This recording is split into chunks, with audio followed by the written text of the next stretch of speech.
So Jalen Brunson did a sit down in which he spoke about his last season with the Dallas Mavericks and what was his contract situation going into free agency, as there were numerous opportunities for Mark Cuban to go ahead and sign Jalen Brunson.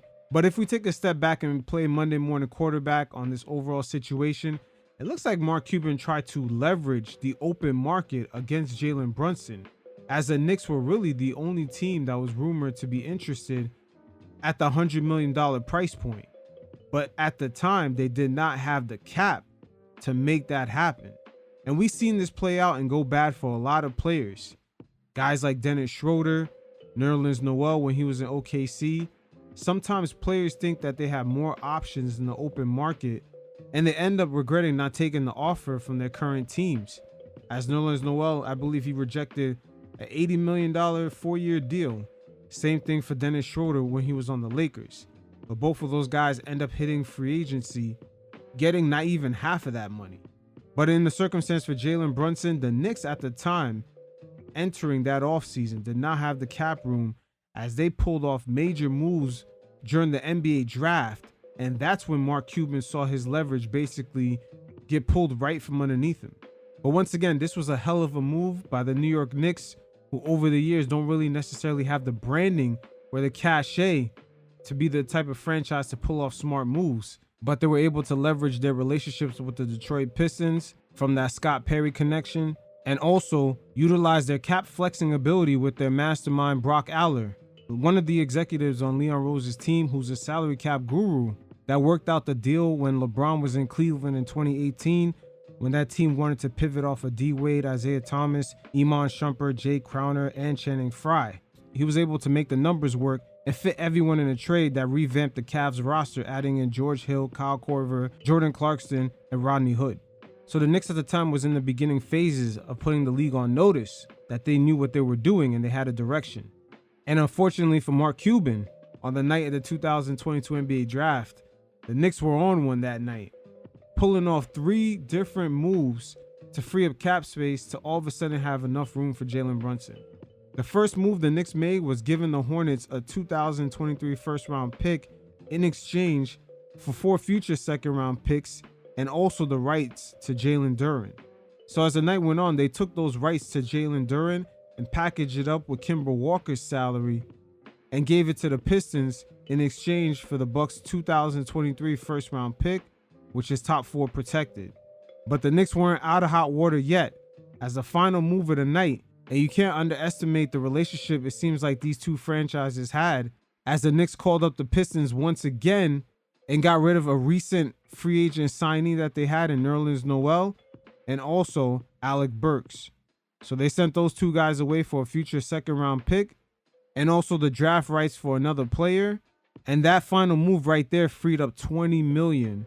So now all of a sudden, midway through draft night, the Knicks had enough cap space to sign Jalen Brunson out of the 3 moves that it took them to kind of finesse this whole situation and pull the rug right underneath Mark Cuban's feet. Because still to this day, had the Knicks not freed up that much cap space, we haven't heard of another team that was willing to offer Brunson $100+ million deal. So Mark Cuban was using that same leverage that happened to Nerlens Noel when he was in OKC and Schroder when he was on the Lakers, and took a gamble on their free agency market collapsing, thus them having to take a smaller deal. And that basically ended up backfiring on him. And even in a way to this day, the Mavericks are still somewhat recovering from that. But you guys check out what Brunson had to say, and every once in a while, I'll check in. I really did want to stay in Dallas. I think before the season, before my 4th season in Dallas, my last season in Dallas, we tried to extend our contract, whatever we can get. The most we can get was like 4 years and $55 million. And so obviously we wanted to do that. I wanted to stay there. I thought I would be there for a long time, and I liked my role there. Once again, had the Knicks not made those moves during that 2022 draft, Brunson would have went right back to the Mavs, and Cuban would have basically got him for about that price or maybe even a little less.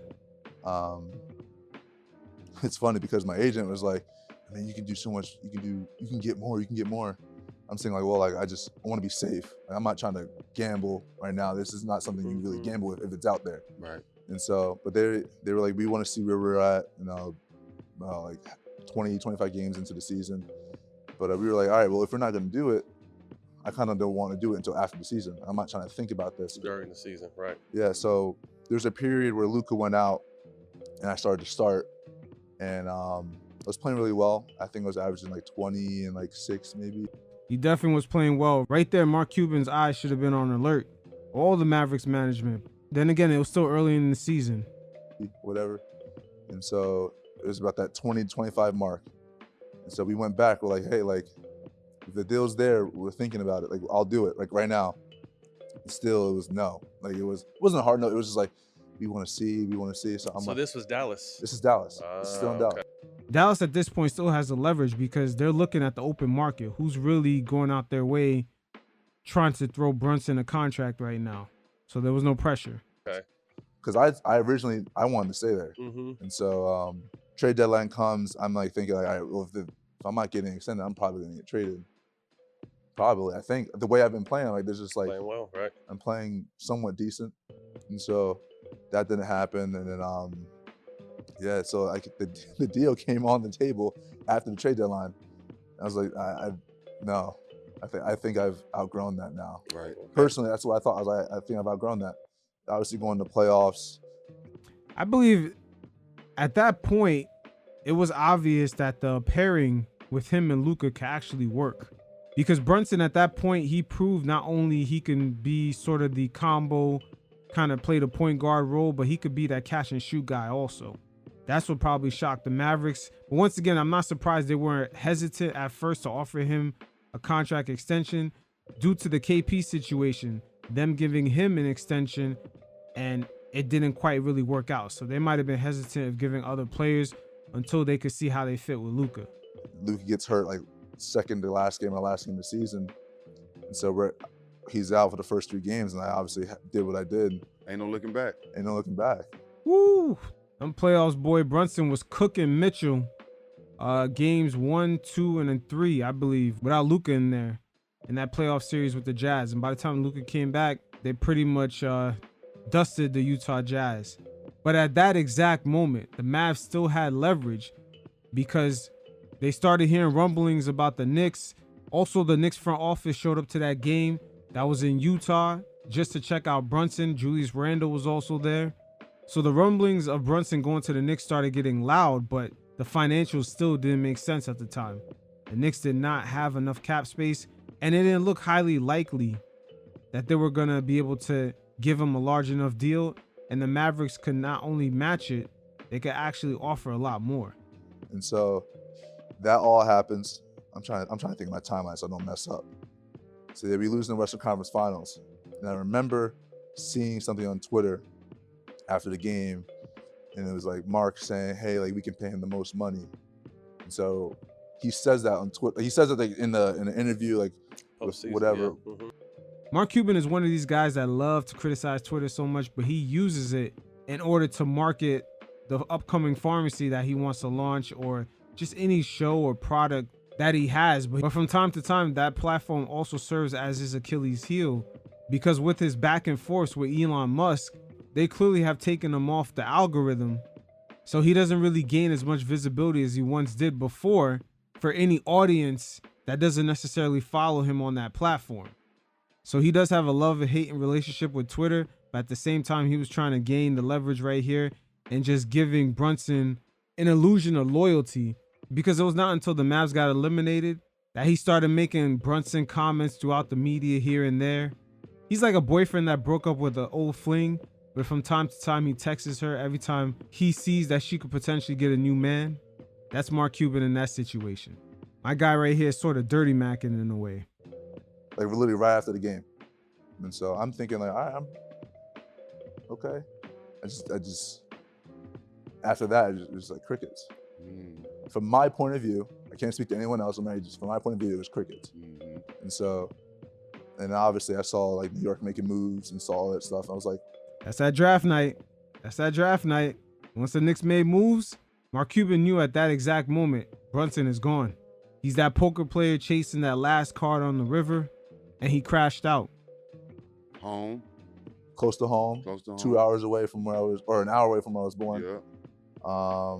Parents live on the East Coast, whole family's on the East Coast. So I started thinking like, yeah, this could be a real thing. And so then here we are. And soon after the Knicks made all those moves in the 2022 draft, that's when you hear Mark Cuban saying that there was interference in the negotiations. He started making comments about Brunson's father being in the way, other agendas, and the whole Porzingis experience had blown up in his face. So Cuban at that point was 0 for 2 and just finding key pieces to put around Luka. But it is what it is. You hear from Brunson himself. Cuban never offered Brunson anything. Like he said, it was crickets. So looks like the Knicks definitely called his bluff. So on the Brunson dealings, you know he bitched to Adam Silver that the Knicks had a little interference. Because Cuban, we know you. You seem like the Dirty Mac type. Because Cuban loves to bitch. He's the one that put that investigation after the NBA Finals didn't go his way the first time around against the Miami Heat. So we already know he has no problems bitching to the league. And all that bitching ended up costing the Knicks to lose a second round pick. So we already know Cuban is that Dirty Mackin type. And with all that bitching that Luka is doing down there in Dallas, it seems like he found his perfect fit. So it is what it is. Definitely hit up the mailbag in the description below. Drop your questions. And until next time, you fellas stay safe. Peace.